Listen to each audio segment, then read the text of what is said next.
Je m'appelle Sabine et je suis designer constructrice au sein de l'association Ça va plus. Alors on est au lycée Jean Monnet à Montrouge.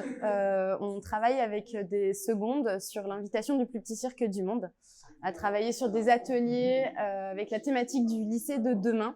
Et donc du coup de les projeter dans quel serait ce lycée de demain, qu'est-ce qui manque aujourd'hui, qu'est-ce qui serait bien d'améliorer, en partant d'une analyse de l'existant, en se posant la question de où est-ce qu'on a envie d'intervenir et qu'est-ce qu'on ferait dans ce lieu-là. C'est les élèves qui ont choisi d'intervenir au sein de la cour de récréation. Et finalement, on s'est posé sur ce terrain de foot.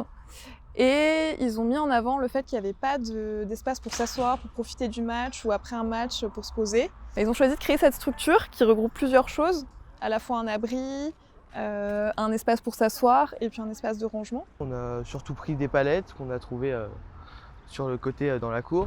On a pris des planches qu'on avait trouvées dans la réserve de la menuiserie. On a pris donc des vieux placards en métal parce qu'ils allaient les détruire et on trouvait que c'était pas intelligent de détruire ça alors qu'on pouvait le réutiliser. Et puis on a trouvé du parpaing aussi qu'on pouvait réutiliser pour en faire un banc. On a commencé par les murs et puis on a posé ensuite les casiers pour que ça puisse tenir plus solidement. Ensuite on a posé les planches pour faire un plafond. Après on a mis les parpaings et les planches pour faire le banc et puis on a tout accroché de sorte à ce que ça tienne bien. On n'a pas utilisé un seul clou, on n'a pas mis de vis, tout ça. On a fait qu'avec de la corde, des cutters, des marteaux et puis une scie. C'est que de la récup. Je pensais pas qu'avec du fil on pourrait réussir à faire tout ça.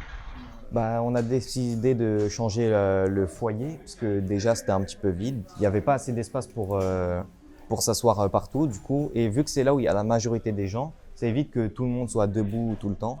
Et du coup, là il y a des bancs qu'on va redispositionner, mais on en a mis d'autres. Comme ça, il y aura à peu près sur tout le tour de la pièce des endroits pour se poser. Et le foyer, c'est un peu l'endroit de la récréation, l'endroit où on se retrouve entre copains en dehors des cours, quoi. Et ils trouvaient qu'il n'y avait pas assez de mobilier, que c'était pas assez confortable, pas assez convivial. Donc on a essayé de questionner ça dans le mobilier et l'agencement de l'espace. Comment on peut apporter plus de confort, plus de convivialité et dire qu'on a vraiment envie de changer ce foyer. Alors en premier, on a dessiné, on a pris la taille à peu près du foyer. Après, on a regardé les espaces vides et on les a remplis du coup avec des bancs avec dossoirs. Il y a même un banc qui est hybride, il fait aussi bureau. Du coup, en premier, on a mis les parpaings pour faire les pieds, 3 en largeur et 1 en dessous. Et après, on a décidé de poser la planche par-dessus et la bloquer avec quelques parpaings. Et après, les derniers qui sont au fond sont à peu près les mêmes. C'est 2 parpaings en largeur, 2 en dessous pour qu'ils soient assez hauts quand même. C'est des planches, des chevrons, je crois, je ne sais plus comment ça s'appelle. J'ai des petites planches. Et on les a posées par 3 avec 3 en dessous pour soutenir si jamais un poids est trop grand. Du coup, au moins, ça ne se casse pas directement. Il y a quelque chose pour retenir. Et on a un adossoir derrière qui est sur un parpaing en hauteur.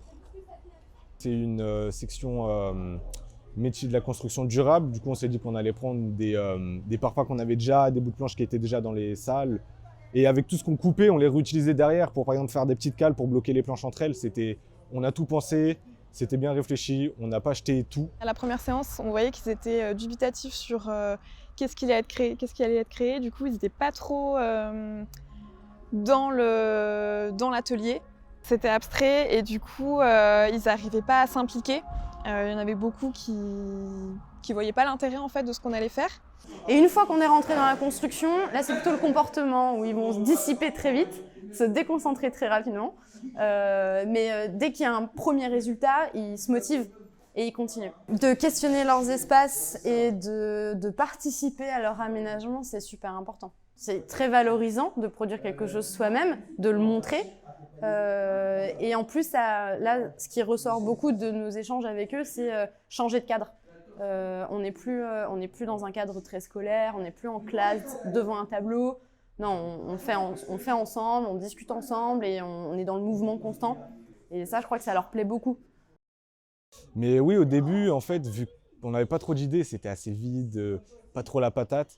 Mais dès que quelques idées sont ressorties, qu'on les a dessinées, on avait un peu le prototype, comme on dit. On s'est lancé directement, on en a fait un, puis un deuxième, un troisième qui de base n'était pas du tout comme ça, on l'a totalement changé. Et après, on en a fait un quatrième là, et là, on est carrément en train de faire des tables. Du coup, ouais, au début c'était très flou, mais c'est venu assez vite. Dès qu'on a l'idée, ça part tout seul. On était tous en équipe et ça a bien marché, quoi. Franchement, je suis fier de moi et de toute l'équipe. J'ai appris qu'avec rien, on peut faire beaucoup.